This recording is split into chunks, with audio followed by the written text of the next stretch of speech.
What's up guys, it's Sam and Colby. Today we're going to be talking about the Conjuring house, but before we begin, we just want to say thank you. This response to the series has been absolutely crazy. The last couple weeks have been nothing short of mind-blowing. Yeah, I don't know if you guys are going to believe us or not when we say this, but when we were posting each episode, we would scroll through the comments and actually cry from some of the things people were saying because it was so impactful. Like in separate rooms, like crying. Like, are you crying? Yeah, dude, I'm crying too. Yeah, this is freaking awesome. It's been an insane past 2-3 weeks to say the least. Our main goal whenever we make a video is just to share our experience with you guys. And yeah, that includes the funny, stupid jokes, the friendship stuff, as well as the history of location, and what we experience. You know, the things that we hear, feel, and see.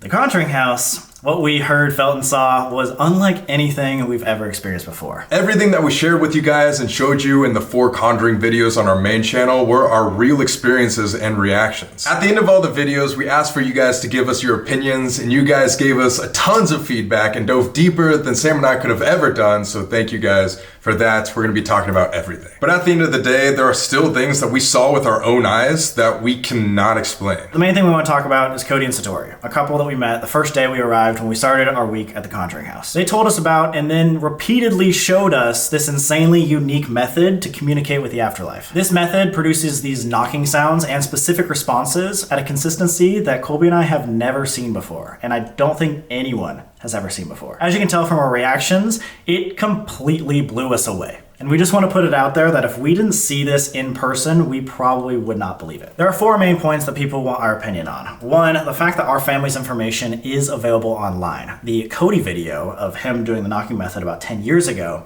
whether or not they are making knocking devices to create the noises, or 4, the theory of popping joints. So first, let's talk about the information that we received from this method. After we left the house, we realized that all the information we got was in fact researchable, including, yes, my grandmother's nickname. I mean, I was having this full-on breakdown, so I wasn't fact-checking this, but yes, my grandma's nickname, Olivia, is online. In the moment, I was just blown away from the fact that I was getting a message directly from my grandmother. So yeah, in hindsight, someone could definitely have looked that up before I got there. But that doesn't mean it isn't amazing that when we took them to randomized locations around Rhode Island, they could describe the people that died as well as dates and causes of their deaths. In our opinion, unless they memorize the names, dates, and occupations of a bunch of people who died all over Rhode Island, including Providence, where the studio is located, it would be incredibly difficult to fake this.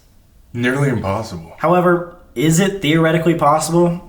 Yeah, people were saying that couldn't we have just given them the information? I mean, yeah, that would explain it, but we didn't, and you're just gonna have to take our word for that. Now let's talk about the video of Cody 10 years ago doing the knocking alphabet method without Satori. Not gonna lie guys, when we initially heard this, it caught us off guard because this was not aligned with the story that they told us. Again, we met them on day 1 at our week at the Conjuring house, so all we knew about them was what they told us on camera. When we saw this video, we immediately called Cody and Satori, and they gave us more information on the timelines of their knocking method. On the phone, Cody said he's been investigating the paranormal for years and has heard knocking and rapping noises a lot in the past, kind of similar to our experience at the Queen Mary a few years ago. However, he said it's much different than what they experience today when they're together. We can't speak for Cody and Satori on their experiences because we just met them and honestly don't know, but what we do know is that they're planning on making a video soon to talk about the timeline of everything. As for the whole theory of knocking devices being placed in the shoes or around the house, we did have that thought once we left the Conjuring house, especially because it is a business that Cody and Satori work for, and the whole point of a business is to make money. So that's why we went back to test these theories. 1, we took them to random places so they couldn't have pre-set up the location. And 2,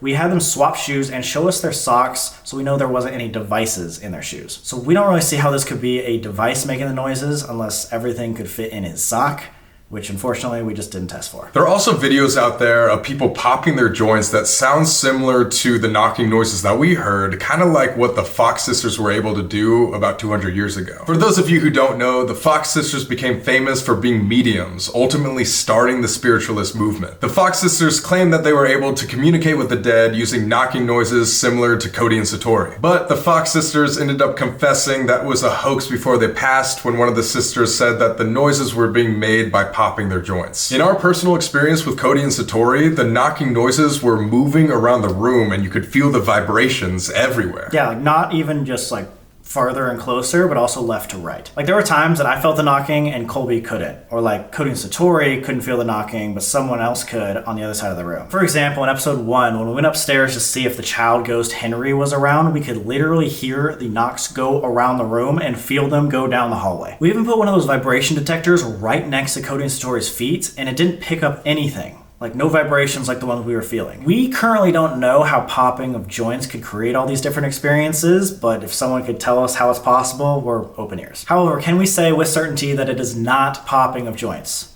No. And can you believe us with full certainty that there even was vibrations moving around the room? No, but that was in fact what everyone throughout the entire week was experiencing, hearing, and feeling. And finally, could the power of suggestion be a part of this? Like when Cody and Satori were pointing around the room?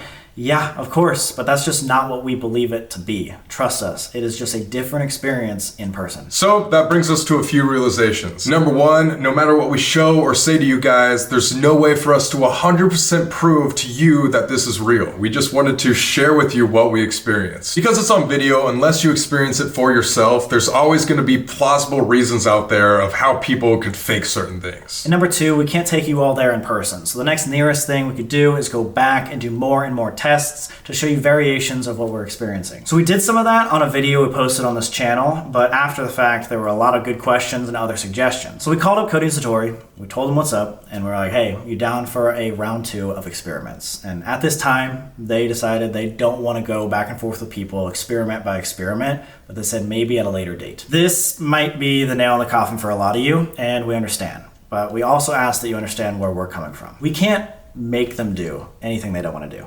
And that's kind of where we're at right now.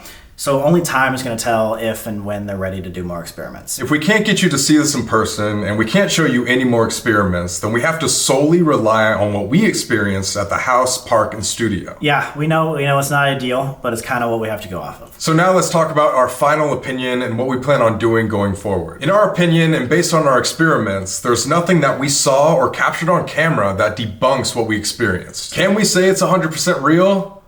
No, we didn't do enough testing to prove that it's 100% real. However, from the videos that we've seen online, there's no 100% evidence to prove that this is all an act either. Yes, these are all great thoughts, and we wish we could test each and every single one of them, but until we capture ourselves definitive evidence of this, we cannot 100% prove if it's real or an act. So based on this, we think the best course of action is to continue our investigations using our own equipment and our own methods so that there's no question whether we believe it or not. At the end of the day, whether you believe Cody and Satori or not, is perfectly fine. Actually, seeing all the conversations that have started in the community because of this has actually inspired Colby and I to become better investigators. But either way, we think that the most important thing of this entire series is not who was talking to us, or honestly like how it was happening, but it's the message that we heard. Like whether it comes from a spirit or it comes directly from us, the whole message about love and spreading positivity and living life to the fullest is something that we have stood behind for our entire lives. That is what we want to leave you with in every video. With that being said, we ask that you share your thoughts and opinions on all of this in the most respectful way possible. Again, everyone's entitled to their own opinion.